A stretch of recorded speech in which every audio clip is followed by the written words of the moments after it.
peut-être ça qui est marqué dans les brachot de... Vous savez que les brachot des Sheva brachot, quand quelqu'un se marie, on lit des brachot. Oui, il y a 7 brachot qu'on lit. Et une des brachot, c'est Asher Yatzar et Adam Betsalmo. Donc une des brachot, on dit Asher Yatzar et Adam. Hachem a créé l'homme Betsalmo à son image. Betselem Dmut Tavnito. Dmut Tavnito, c'est le moule. Et Veitkin Mimenu Binyan Adead. Et il lui a préparé pour lui, de lui, un binyan. Un binyan, c'est une construction Adead à tout jamais. Et la Gemara, le pasuk, la bracha, elle fait allusion à la femme. Il lui a préparé de lui, pas pour lui, mais de lui, un binyan Adead. Maintenant, il lui a pris de lui. Ça veut dire que la femme, elle est contenue en l'homme. Binyan Adead. Maintenant, Mimenu, il y a marqué de lui. Mais c'est un binyan. Ça veut dire que si on veut concevoir le mariage et qu'une femme puisse sortir de soi, il fallait construire un binyan. Parce qu'on disait tout à l'heure la construction de soi. Si quelqu'un il a construit quelque chose en lui, alors il y a une femme qui va pouvoir l'aider, qui vient de lui en fait. Mais s'il n'a pas construit ce binyan en lui, s'il ne s'appelle pas Adam, c'est pour ça que j'ai dit, il y a soir j'ai parlé, j'ai dit, il faut pas être dupe de la vie quoi. Il faut toujours avoir un esprit critique sur l'existence. Parce que si on n'a pas un esprit critique, on n'a pas de questions, on n'a pas de réponse, on n'a pas de dimension. Donc, c'est quoi se construire? C'est quoi? Qu'est-ce qu'on peut attendre d'une femme? Pourquoi on doit avoir un partenaire féminin? Ou un partenaire masculin? Il faut réfléchir. Et si on a solutionné, alors, si c'est conçu, alors ça peut être proposé. Si c'est pas conçu, vraiment, alors on va devoir attendre pour proposer. Ça veut dire, dans l'idée, je dis comme ça, Hachem, il est rachamim. Donc, il ne veut pas proposer des choses quand c'est pas complètement accepté chez soi. C'est comme on dit, le Beth Amikdash, pourquoi il n'est pas reconstruit?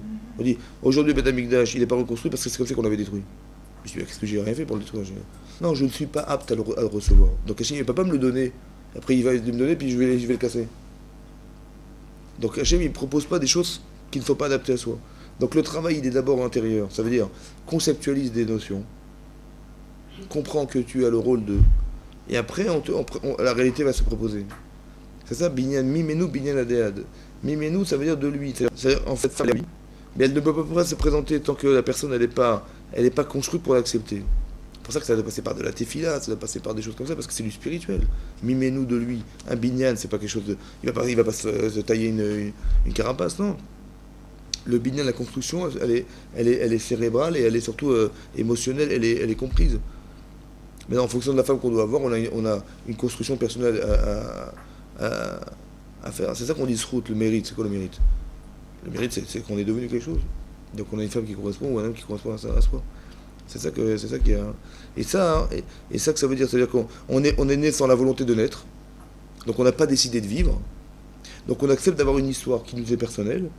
Baal Kochat Achai, marqué dans le Pirkei Avot, on est né contre notre volonté. Contre notre volonté, on n'a pas décidé de vivre, on est né parce qu'on a eu des parents qui nous ont donné naissance. Mais on n'a pas décidé, c'est pas une volonté. Donc de la même manière qu'on existe parce qu'il y a une volonté derrière qui s'appelle la volonté d'Hachem de nous faire exister, on accepte ce principe et on accepte ce privilège que d'être des gens qui vont devoir faire exister l'histoire du clan Israël. Maintenant, on accepte aussi l'idée que nous sommes ce que nous sommes. Et donc on a une femme qui correspond à soi, on a un homme qui correspond à soi, mais l'intérêt c'est de construire chez soi cet être qui s'appelle soi. Donc de se découvrir, de savoir se découvrir. Et de ne pas avoir peur d'aller découvrir chez soi. C'est ça, Anav. De se dire, voilà, il y a un point d'interrogation qui est l'avenir, je ne sais pas qui je vais être, mais j'accepte d'être éprouvé pour devenir. Vous avez compris? Mais non, quand je l'accepte comme étant comme quelque chose qui va me faire devenir, donc j'ai pas d'émotion destructrice chez moi, parce que je dis, voilà, j'attends, et j'en peux plus. A priori, ça veut dire que je l'accepte comme quelque chose qui n'est pas acquis chez moi, c'est tout. Donc c'est pas qu'Hachem il me serre à la ceinture pour m'embêter, pour me faire mal au ventre. Non, c'est qu'a priori il me fait attendre parce que ce que j'attends, c'est quelque chose qui est au-dessus de ce que j'imagine. Donc je tends à l'être. Ouais. Donc je prie Hachem pour essayer de tendre vers cette personne. Ou ça veut dire qu'il me manque peut-être des choses qui vont me permettre de pouvoir y accéder. Et ça passe par la tefila aussi. Vous avez compris? Donc on fait un binyan, on crée une personne en soi. Et ça, ce travail-là, il est essentiel parce que plus on va le faire tôt, et plus on est dans l'aptitude de pouvoir transmettre quelque chose de vrai. Et peut-être des fois quand ça tarde, c'est parce qu'on a des choses qui nous sont prévues, qui sont à un certain niveau, à un grand niveau. Alors on voudrait que la personne elle soit complètement entière pour que lorsqu'elle aura des enfants, ces enfants ils vont être construits avec quelqu'un qui est vraiment apte à pouvoir transmettre, etc. etc. Et son mari c'est pareil. Donc ça veut dire qu'on nous fait attendre, mais pas dans l'intérêt de nous faire souffrir, mais pour l'intérêt de nous permettre de nous construire. C'est comme j'ai dit Avram Avinu, on ne lui a pas proposé la Kedat Yitzhak après qu'il ait oublié d'amener un korban le jour du repas qu'il a organisé pour Yitzhak. Il a sevré son enfant Yitzhak, il a fait un grand repas. D'accord. Il n'a pas mis le korban. Pourquoi le lendemain Hachem il n'a pas éprouvé Abraham? Il dit prends ton petit nourrisson là, de 2 ans, tu vas le sacrifier pour moi. Pourquoi il a attendu 35 ans? Parce qu'il a attendu qu'il soit apte à pouvoir le faire. Vous avez compris? C'est-à-dire qu'Abraham, lorsqu'Yitzhak a dit à Ishmaël, bah, si Hachem m'a proposé de me sacrifier, je le ferai pour lui. Lui, il a dit toi, tu as fait le sacrifice de la Brit Mila. Tu l'as fait sincèrement et avec la conscience. Tu dis moi, tu prétextes que j'ai fait la Brit Mila 8 jours et que je n'étais pas conscient. Il dit mais si Hachem m'avait proposé de me sacrifier entièrement, je l'aurais fait. Hachem, il a attendu qu'il soit mûr de le dire pour proposer à Abraham de faire la Kedat Yitzhak. C'est-à-dire qu'il y a des situations dans lesquelles on est forcément pas victime, on est aussi victime des autres pour pouvoir se réaliser. Vous avez compris? Il a fait attendre 35 ans. Je dis pourquoi t'as pas présenté? Parce qu'il fallait attendre qu'Israël soit mûr. Ça veut dire qu'on est dans l'attente de quelqu'un et aussi on est dans l'approche de soi. Vous avez compris? Abraham, on lui a pas proposé le lendemain parce que ça dépendait d'autre chose. Hein? Oui, ça dépendait d'Isaac.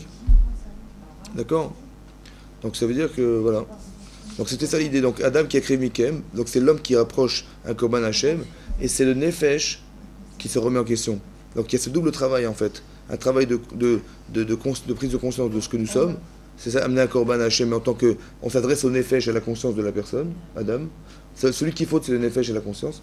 Et celui qui doit amener le Korban, c'est le corps. C'est l'Adam, ce côté Adam, côté Adama qui doit amener ce Korban et qui va corriger en vérité la direction qui doit être celle du Nefesh, c'est-à-dire de pouvoir permettre au Nefesh de rester dans sa conscience première. Et pas d'être piégé par l'intérêt qui va tenter le Nefesh et qui va le pousser à réagir et à avoir cette volonté de réaliser ce que l'Adama, ce que la terre veut nous faire réaliser et pas ce que l'homme, au fond, voudrait réaliser. Vous comprenez?